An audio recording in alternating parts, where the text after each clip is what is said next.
भाइयों सिस्टम पार देंगे। बैगन ભાઈ આની પાસે ગાડી ભાઈ સપનું આપણું હતું ને પૂરું આને કર્યું.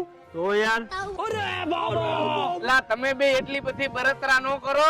આ ગાડી મારી નથી, હું મારા મામાની માગીને લઈ આવ્યો હોઉં. राजा जी अपनी शक्तियों का पूरा इस्तेमाल कर रहे हैं। આરું થયું તાર મામાની ગાડી છે એટલે અમને તેમ હતું કે તારી ગાડી છે. મને તો બહુ હરખ થયો, પણ તાર મામાની છે ને એટલે તારી હોત તો ન થાત. આવા હે મારે તો ભાઈબંધ દેખા. તમે તો સમજી ગયા છો ને, હારામાં કોઈ રાજી નથી. ऐसा मत करो मेरी जान, लाइफ में कुछ अच्छा करो यार। मेरा मुंह से निकल गई क्या बताऊं।